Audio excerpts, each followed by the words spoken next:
Michael, we're talking about fasting. You've written on this a lot. Some of your insight on fasting is unique. It's powerful. You said something to me earlier that was really extraordinary, and I saw something kind of come over you when you said it. I said to you, do you ever want to fast? And you said, oh yeah, there are times. And you said to me that if it weren't for the physical side of it, that if you stopped eating, obviously you'd eventually die. We said if it wasn't for that, if you could live in that zone or that place that you find yourself in during a fast, you would be willing, in theory, to give up food forever. Take me back there and tell me a little bit more about that, because that sounds extreme, but I know that it's coming from a heart that has a deep desire. I was on a 40-day liquid fast earlier in the year, and on day 37, I had one of the most marking experiences of my entire life.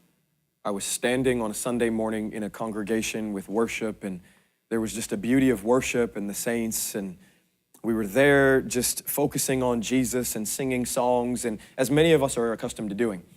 And from one moment to the next, I had an encounter like Paul references. I don't know if I was in the body or out of the body, but none of that really matters. The only thing that I know is that it happened.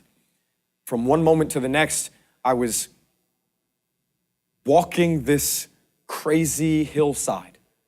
And again, I had closed my eyes in worship, and I opened my eyes, and it was as real as anything I had ever seen in my life. And I was walking this hillside, and I was tired, and I was worn over days that I knew I had been walking, and it was rocky, and it was hilly, and it was a steep incline, and it was almost like a vast hillside of nothingness on either side of me, but I could see in the distance that there was a clearing and that I was coming closer to the top of the mountain. And this sense of excitement and hope and expectation began to burn in my heart as I knew I was coming closer to the fulfillment of whatever it was I had been climbing for.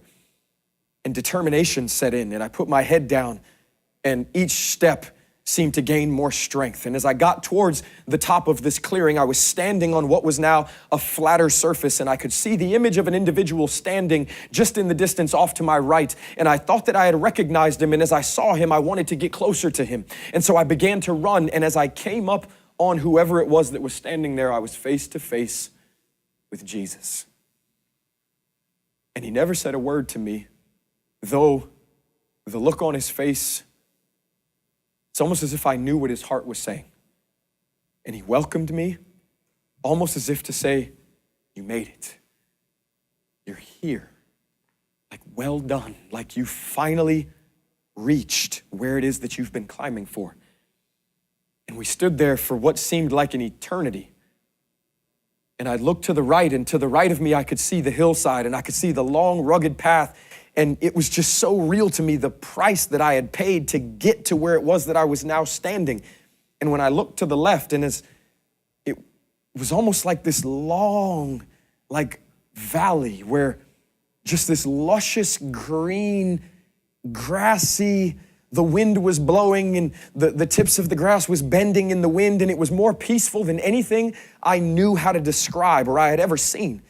And I looked back into the face of Jesus, and he lifted his hand, almost as if to say, I'm granting you access, like you've made it, you can go. Wow.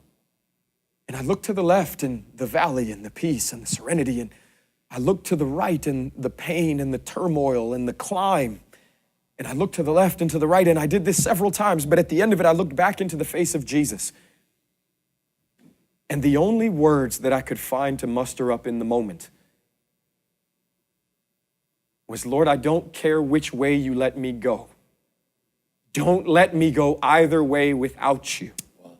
And I burst into tears, and tears began to run down my face and to hit the ground before me. And as I put my hands up into my face into my hands, I just stood there bent over weeping before the Lord because the intensity of really it didn't matter where I was in life, whether I was in these peaceful moments and all of this types of stuff, or whether I was in this treacherous climb and these trials and the intensity of what the hillside represented, because I knew that the hillside represented the time of fasting.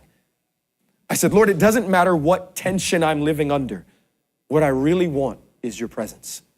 And as my face came out of my hands, there I was again, back in the congregation worshiping. And something became so real to me in that moment is it doesn't matter if it's under the tension of fasting. If that's where I have to go, that's where I want to be. What I really want is him. But what's most important is don't leave me. Wherever you tell me to go is where I'll go. So in a word, fasting is worth it. Forever.